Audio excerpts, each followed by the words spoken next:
On avait déjà entendu parler du burn-out professionnel. L'épuisement professionnel est en effet devenu un phénomène du XXIe siècle bien connu auprès du grand public.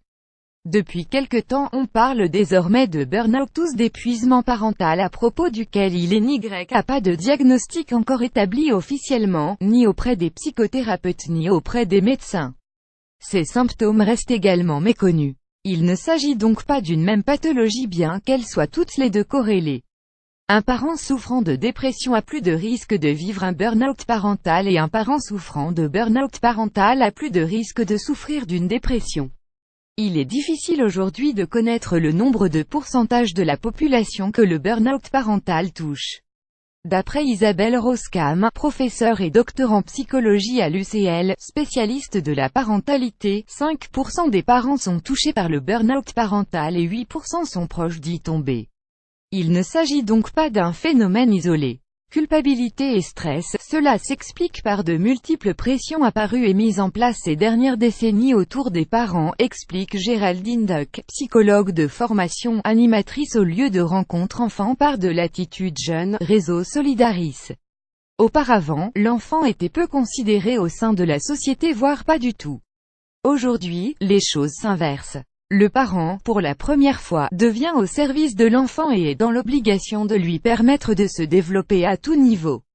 L'État va contribuer financièrement au bon déroulement de cette mission avec les allocations familiales, la création de moyens de garde crèche, les centres psychomédico-sociaux, et va contrôler et même punir les parents s'ils ne s'occupent pas bien de leurs enfants avec d'autres services tels que le SPJ, SAJ, SOS Enfants. D'où une pression sur les parents.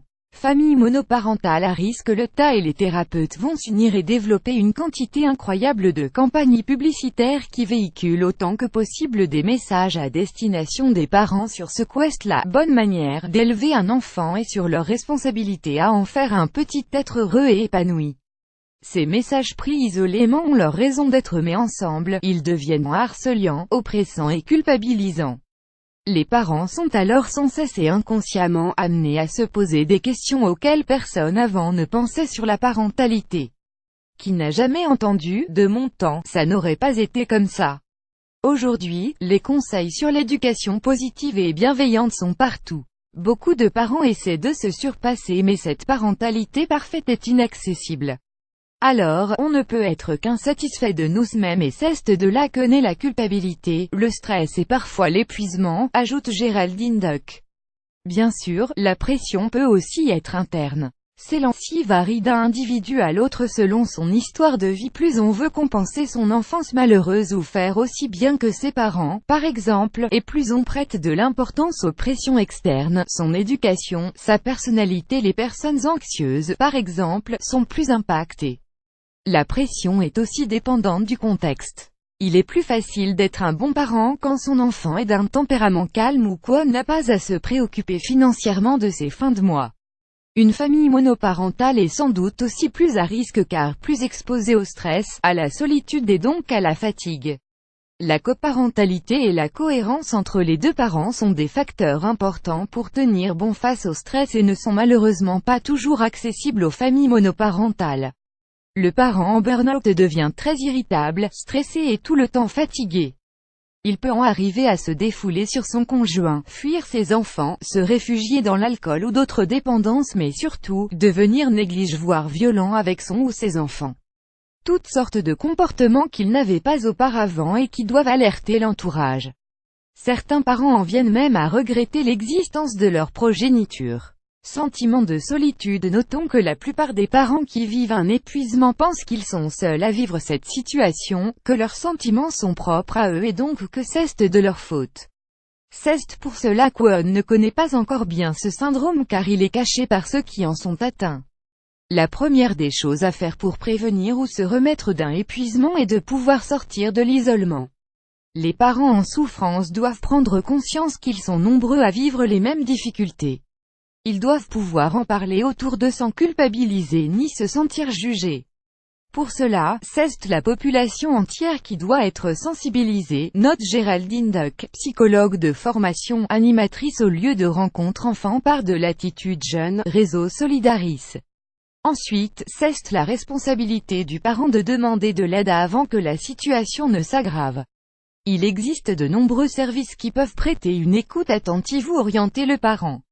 De plus en plus de thérapeutes proposent du soutien à la parentalité et des thérapies familiales. Faire garder les enfants au sein du réseau Solidaris de Liège, il y a le planning familial qui peut proposer un suivi thérapeutique adapté, le lieu de rencontre enfant-parent qui peut aider à sortir la famille de l'isolement, les écoles de devoirs qui accompagnent et soulagent les familles.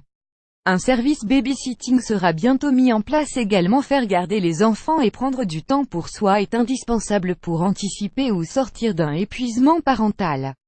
Pour maintenir ou reconstruire une relation harmonieuse et respectueuse avec ses enfants, il faut trouver un style éducatif bienveillant envers tout le monde, parents compris.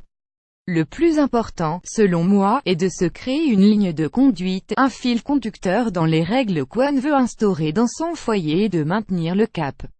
Dans le cas d'un parent épuisé, je pense qu'il ne faut pas avoir peur de parler et d'expliquer ses difficultés, avec des mots simples et brefs, à l'enfant. Celui-ci a besoin des mots qui expliquent ce qu'il observe et ressent, en l'occurrence son parent en souffrance. Enfin, et surtout, j'invite les parents à lâcher prise quant aux 1001 recommandations qu'ils reçoivent sur la parentalité. Mon mot d'ordre en tant que maman est de m'écouter avant tout et d'accepter de faire des erreurs. Mieux vaut une maison en désordre dans un climat familial serein qu'une maison ordonnée dans un climat conflictuel, conclut Géraldine Duck.